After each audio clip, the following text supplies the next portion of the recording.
Hare Krishna. We have nothing to lose except our non-existence. Whenever we have to take up spiritual life, we often fear that, oh, I'll lose many of the worldly pleasures that I have to give up when I practice spiritual life. But actually, we have nothing to lose.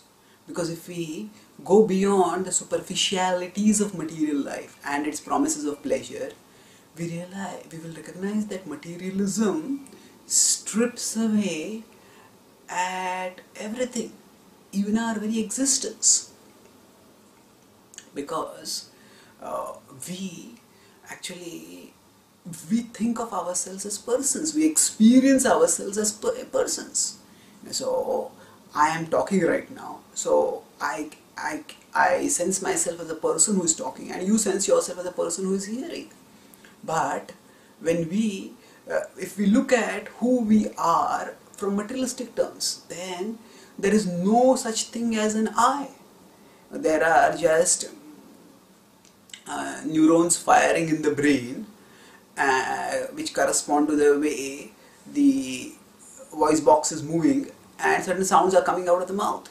So there is no integrated center of consciousness in the brain, and there is nothing but except the firing of neurons, firing of electrochemical cells. Now electricity going through a wire does not produce consciousness, and certainly electricity going through a wire has no feelings, no emotions, no consciousness. No, is not a person. But we are persons. So if we accept the philosophy of materialism, which we do often subconsciously, when we live our life for pursuing materialistic pleasures, then actually we lose our very existence. We lose our very existence because we actually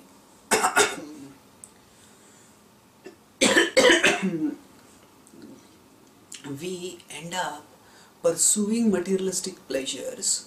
We live a materialistic life which strips away at our very existence. So, which philosophically implies that we don't exist. There is no such thing as an I existing. There are simply neurons firing and electrochemical signals going around in the brain. So, materialism is totally counterintuitive and counter-empirical. There is no such thing as I not existing, because if I didn't exist, then there will be no one to say that I don't exist.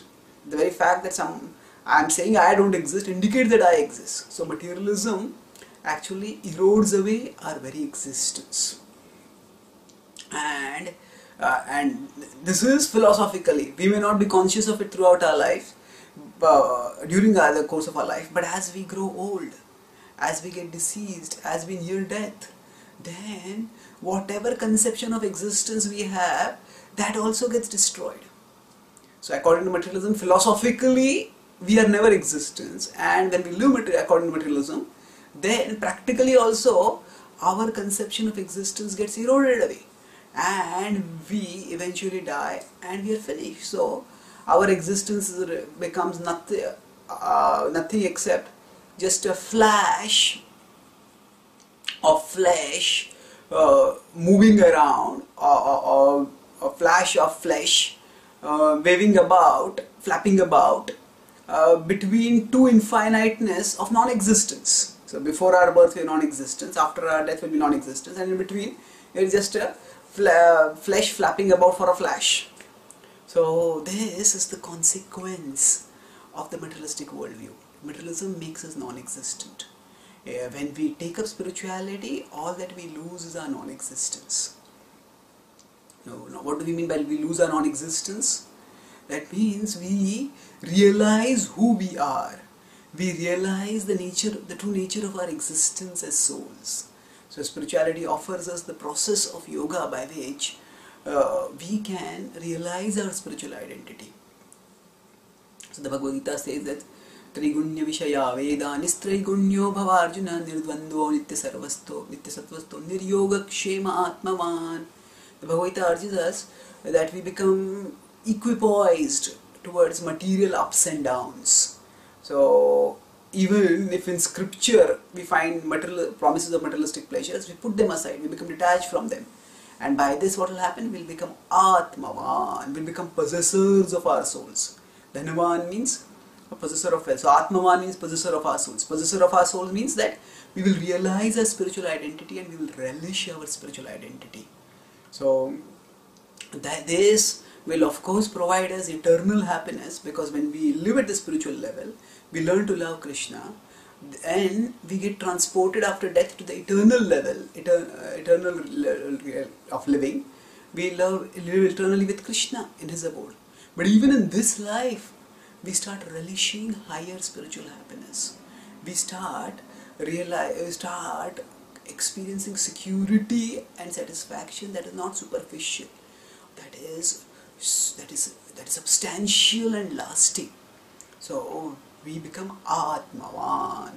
So the satisfaction that we get is so fulfilling that we realize that the titillation from sense gratification, which you are afraid of losing by taking up spirituality, that was actually insignificant. So actually we gain so much fulfillment, we get so much meaning, we realize our existence, and we lose nothing. By taking up spirituality, we lose nothing except our non-existence. Thank you. Hare.